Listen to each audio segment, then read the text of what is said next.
Good morning, good afternoon, Miss Hansen. My name is Paula Andrea Aplan, and here's my part to explain to you the definition of instinct theory. What is instinct theory? Instinct theory by Sigmund Freud often refer to instincts that are characterized by a sequence of actions that are completely without deviation once activated by a stimulus. The instinct of human that exert a motivational force on them. And he suggested that human behavior was driven by two key forces, which is life's instinct or eros, that which we seek pleasures, and thanatos, which is death instinct for impulsive actions, that may lead to self-destruction that may damage us unworthy. While William James, he believes that the main instinct, their drive, our motivation and behavior are fear, love, anger, shame, and cleanliness. And his version of this theory was the importance of level of the instinct in each individual. He also believed that the better instinct that a person adopted, the higher is survival. And it is strictly influenced by our innate want to survive. So this theory is nagsasaad po na ang mga particular na pag-uugali ay likas na konektado sa mga particular na drive o ninais natin. Sinasabi na ang lahat ng nabubuhay sa nilalang ay may instinctual drive upang maabot ang ilang mga layunin o makamit ang mga ninanais natin. Thank you po. Good afternoon, Ma'am Hansen. I am Charmel Anchokya. For instinct theory, there has 4 examples, which is the first is innate behavior. This behavior is parents have an innate desire to love, support, and protect their child from the moment of birth. The second is universal nature. This universal nature is people tend to have a universal instinct to take care of their children, emphasizing how common this behavior is. The third one is fixed pattern. Fixed pattern is when faced with a threat, one must act quickly and decisively to protect themselves, survival, and reproduction. Nursing provides essential needs and establish a bond between mother and the child. For the last one is genetic basis. This genetic basis means the emotional bonds between parents and children are influenced by genetic factors passed by from one generation. Another theories of motivation is we have the drive reduction theory.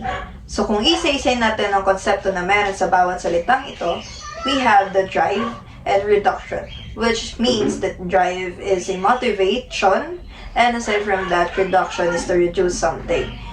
And basically, ito ay isang theory na kung saan na ma-motivate ang isang tao to act or to do something in order to reduce their physiological needs. Hello, I'm here to explain the examples from drive reduction theory by Clark Hall and Kenneth Spence. So, ang theory ni Clark Hall at Kenneth Spence ay tungkol sa ating motivation, na ang nagmo-motivate daw sa atin is yung drive na nagmumula sa ating physiological needs, which is yung needs natin sa food, water, air, sleep, and clothing, shelter. So, ito yung sinasabi nila na nagmo-motivate sa atin or nagda-drive sa atin para gawin yung isang bagay.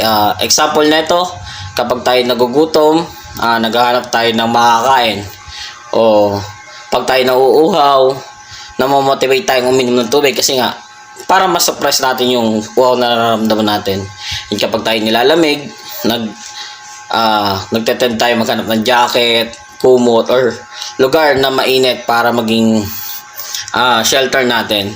So, yun yung mga halimbawa ng drive reduction theory about motivation ni Clark Hall and Kenneth Spence. But isa sa kanilang critic is kapag ang tao ay isa sa critic na tanong is paano kapag ang tao ay kumakain kahit hindi siya nagugutom or umiinom siya ng tubig kahit hindi siya nauuhaw. So ano yung explanation doon? And yun yung isa sa critic nila doon sa theory na yun. Maraming salamat. The arousal theory of motivation suggests that people are driven to perform an action in order to maintain an optimum level of psychological arousal. Some people may require a higher level of arousal, which might motivate them to seek out exciting and stimulating activities. To add, arousal is important in regulating consciousness, attention, alertness, and information processing. Good morning, good afternoon, Miss Hansen. I would like to explain to you or share the arousal theory example. Arousal theory, people tend to motivate to increase or decrease their arousal levels. And consider the case of Briggs and Ann. Briggs likes adventurous activities. He wants to maintain a high optimal arousal level. Need exciting or more extreme activities to saturate their appetite, and it's called the thrill seeker. While Anne enjoys activities that are peaceful and serene, she choosing them to meditate to lower your arousal level, to calm your mind and feel to relax or at ease, and we call that the urge to meditate. As we will be discussing now the hierarchy of needs. So basically the hierarchy of needs are of course made by Abraham Maslow, and the hierarchy of needs are a pyramid of needs from bottom to top, like from the first one. So the first one is the physiological needs, or we should call it the basic needs, which contains the information of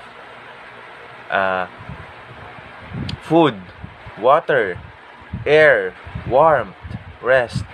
So it's a necessity of a human being to survive. So when you accomplish that stage of the pyramid, you can go to the next stage, which is the safety needs. In this part is you will need the security, shelter, safety from the environment, from dangerous things like sharp things, which dangerous things like which can harm you from your mental or physical health. So after getting that stage, you can go to the next one, which is the psychological needs. So the next stage is called belongingness and love needs. So basically this stage is where we humans will need the relationships or friends, affections to our families, which will help us to feel like we are not alone, so we can feel like we can keep on going with the support of others, especially those who are close to us. So after achieving this stage 3 of the pyramid, the next one will be the esteem needs, which is include the confidence that you will need to have to continue on working on the goals for your life, and this will give you a prestige and feeling of accomplishment. And lastly, the last stage of the pyramid of Abraham Maslow is self-actualization, which means it is a self-fulfillment needs. In this part is where you will feel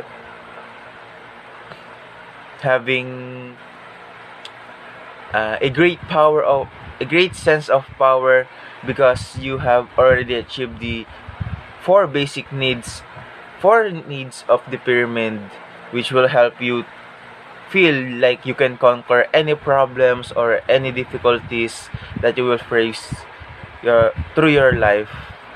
So that's all. Thank you. Aside from the given example for hierarchy of needs, this one is also one of the example of hierarchy of needs, a situational example. For example, if a person is lost in the woods, they are likely looking to fulfill their psychological needs. They may be hungry, thirsty, lacking shelter, or cold. This individual would probably not be concerned with their financial security or their need to belong in a group.